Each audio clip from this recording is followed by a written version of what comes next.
Good morning hello सबाइके आशा करी सबाई खूब भालो आछो वेलकाम आमार एक नतून ब्लगे। तो एखन बाजे सकाल 7टा ठीक है। और आज के सानडे सानडे मानेई होच्छे एकटा माने उइक अफ। हाँ फ्री एकदम स्मूथ एक डे कोनो झंझाट नहीं किच्छू नहीं। तो बस अनेक दिन पर आज की इच्छा आछे एकटू बेरोनोर। तो अनेक सकाल सकाल उठते हयेछे उठे गेছি। तो देखा जाक যাই কোথায় আর তোমাদের সাথে শেয়ার করব। দেখতে থাকো সাথে থাকো ঠিক আছে। তো চলো শুরু করা যাক। এই হচ্ছে আমাদের বেরিয়ে যাওয়ার পর প্রথম রাস্তা। আমরা বাড়ি থেকে বেরিয়ে সোজা চলে গেছিলাম এই ডেস্টিনেশন। এটা ছিল আমাদের ফার্স্ট ডেস্টিনেশন। সেটা হচ্ছে মাইসোর মন্দির, যেটা কালীঘাটের আশেপাশে রয়েছে। আমি তো কোনোদিন যাইনি, প্রথমবারই গেলাম। যাই হোক, সেটা আলাদা ব্যাপার। এবারে তোমাদের একটা কথা বলি, তোমাদেরকে কিছুটা ঘুরে দেখাতে থাকি। এটা হচ্ছে মন্দিরের আশপাশটা। হ্যাঁ, আমাদের কোনো যাওয়ার প্ল্যানিং ছিল না। আমরা কালকে বেরিয়েছিলাম একটা অন্য কারণে। সেটা হলো আমাদেরই একটা বন্ধু এবং তার গার্লফ্রেন্ডের রিসেন্টলি বিয়ে। তো তাদেরই একটা প্রি ওয়েডিং শুটিংয়ের ব্যাপার ছিল। তো ওরা বললো যে আমাদেরকে যেতে, কারণ ওরা একটু একা ফিল করবে। সেই জন্যই আমি আমার হাজব্যান্ড গেছিলাম। তো যাই হোক, এইটা ছিল মন্দিরটা। আমি তো ফার্স্ট টাইম দেখি অবাক। আমি কোনোদিন জানিই না যে কালীঘাটের পাশে একটা মাইসোর মন্দির আছে।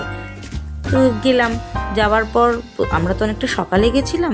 তো দেখলাম মন্দির বন্ধ। তো মনটা একটু খারাপই লাগলো যে আমরা কি মন্দিরটা খোলা অবস্থা দেখতে পারবো না। ততক্ষণে কথা বলতে বলতে ফটো উঠতে উঠতে দেখলাম একজন মাসি এসে মন্দিরটা খুললেন। আর এই হচ্ছে মন্দিরটা। এত সুন্দর ভেতরটা। মন্দির তো অবশ্যই ভেতরে সুন্দরই হয়, তাও মানে এত সুন্দর। এই যে সামনে থেকে আমি ঠাকুরের একটা ভিডিও নিয়েছি। এটা হচ্ছে নারায়ণ মন্দির। নারায়ণ মানে ওই কৃষ্ণ মন্দির, নারায়ণ মন্দির আর কি। তো এই ছিল পুরো মন্দিরটা। আমি চেষ্টা করেছি দেখানোর, কারণ এইখানটাতে ভিডিওগ্রাফির কোনো রেস্ট্রিকশন ছিল না, ক্যামেরা রেস্ট্রিক্টেড ছিল। তো যাই হোক, সেটা পারমিশন করিয়েই আমরা ফটো তুললাম। তুলে এখান থেকে মন্দির থেকে মোটামুটি হ্যাঁ, পাশেই একটা শিব মন্দির রয়েছে ওই একই সাথে। তো ভাবলাম শিব মন্দিরটাও একটু ঘুরে আসি। আমার মহাদেবের সাথে না দেখা করে কি আর হয়। এই ছিল আমার মহাদেবের মন্দির, কত সুন্দর। তারপর ওদের ছবি তুলতে তুলতে আমরাও একটু বোর হলাম। তো হালকা ভাবলাম এক দুটো কেক মেরে ফটো তুলেই নি। তো তাই আমরা দুজন এক দুটো ফটো তুলেছিলাম। আর এই হচ্ছে বেরিয়ে যাওয়ার সময় মোটামুটি হয়ে গেছিল। তো আমরা এখান থেকেই গার্ডেনটার ওপর পাশ থেকেই হাঁটতে হাঁটতে যাচ্ছিলাম। আর ওই যে দূরে হচ্ছে নবদম্পতি, হবু নবদম্পতি আর কি, কারণ ওদের এখন তো বিয়ে হয়নি, একটু টাইম আছে। তো ওদের আমি ফটোশ্যুটের কোনো ক্লিপ এখানে নিইনি, কারণ যদি মানে হতেই পারে না যে ওরা যদি বারণ করে বা কিছু, তাই জন্য ওদের কোনো ক্লিপ আমি নিইনি। এইবার আমরা বেরিয়ে পড়লাম সেকেন্ড ডেস্টিনেশনের জন্য। এরপর আমরা সেকেন্ড ডেস্টিনেশনে চলে গেছিলাম। দেখতে থাকো, তাহলেই দেখতে পাবে সেকেন্ড ডেস্টিনেশনটা কোথায়।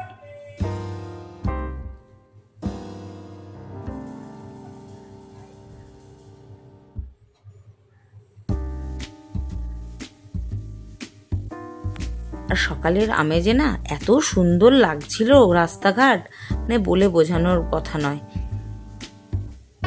এই যে আমরা পৌঁছে গেলাম সেকেন্ড ডেস্টিনেশনে। কোথায় বলো তো? বলতে পারবে এটা কোথায়? এটা হচ্ছে বাগবাজার। বাগবাজারে আমি এর আগে কোনোদিন যাইনি, যেটা সত্যি কথা। মানে আমি কলকাতাতে থেকেও এরকম কলকাতার অনেক জায়গা আছে যে জায়গাগুলো আমি কোনোদিন ঘুরিই নি। তো যাই হোক, ওদের জন্য আমাদেরও একটু বাগবাজার ঘোরা গেলো। আমাদের বলতে আমার বাগবাজারটা এই প্রথমবার, মায়ের ঘাটটা ঘোরা হয়ে গেল। এখানেও বোর হচ্ছিলাম বলে একটা ফটো তুলে নিলাম। কি আর করতাম, ওরা ওদের মতো ফটোশ্যুট করছে। আচ্ছা, এইবার হচ্ছে আসল কথা। এখান থেকে ফটোশ্যুট ওদের হয়ে যাওয়ার পর বেরিয়ে গেছিলাম খাবো বলে। এত জোর খিদে পেয়েছিল, মানে আমরা কন্টিনিউ দুটো ডেস্টিনেশন কমপ্লিট করেছি ওদের ফটোশ্যুটের জন্য। কিন্তু আমরা কোনো রকম কোনো টিফিনই তখনও অবধি করিনি, মানে ব্রেকফাস্ট।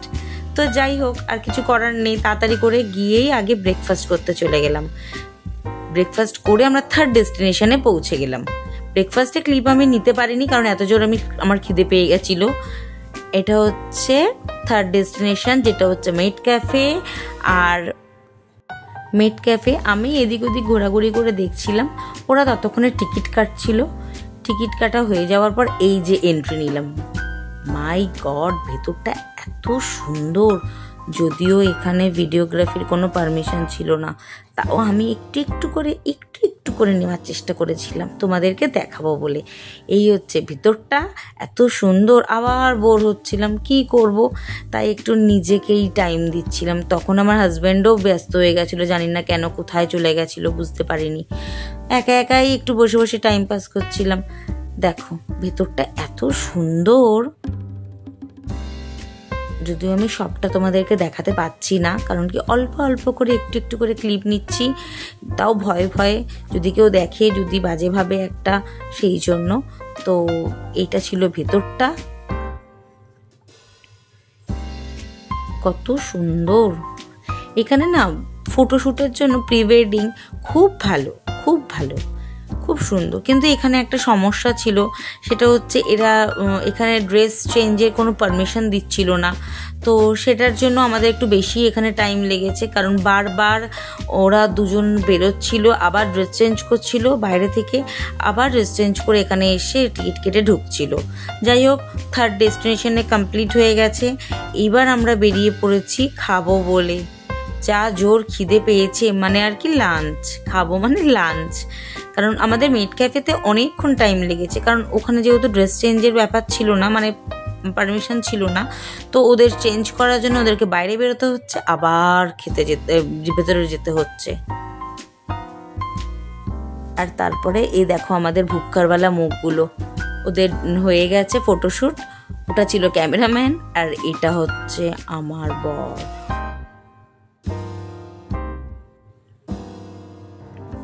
যাই হোক, তাড়াতাড়ি করে আমরা চলে গেছিলাম খেতে। এখন গাড়ি পুরো দৌড়াচ্ছে, কারণ এত জোর খিদে পেয়েছে, কারোরই আর মুখে কোনো কথা নেই। কতক্ষণে যাব, আর গিয়ে অর্ডার দেব, আর গিয়ে খেয়ে ফেলবো, মানে পুরো ভুক্কার হয়ে গেছিলাম। যাই হোক, মোটামুটি পৌঁছেই গেছিলাম। তো চটজলদি আমরা সবাই ঠিক করেছিলাম যে একটু চাইনিজ কিছু খাবো।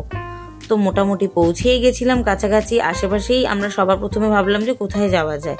তো তখন আমার হাজব্যান্ড বলল কি, আগে ভাই যেখানে যাওয়ার আছে সেখানে গিয়ে আগে কিছু তো খাই, কারণ খুব জোর খিদে পেয়েছে।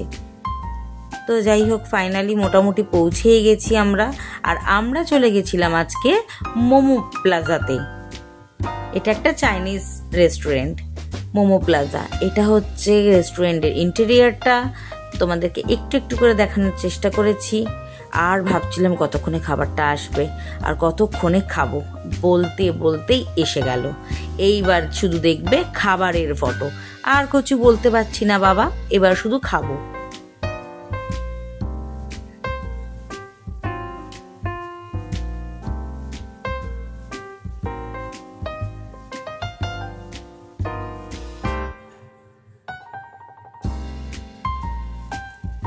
বাস এখানেই আমরা শেষ করলাম।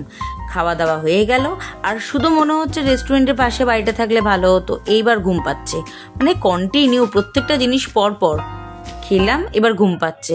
কোনো রকমে আবার গাড়ির গতিবেগ বাড়িয়ে মোটামুটি তাড়াতাড়ি করে আমরা বাড়ি চলে এসেছিলাম। আর বাড়ি চলে আসার পর টানা ঘুম শেষ।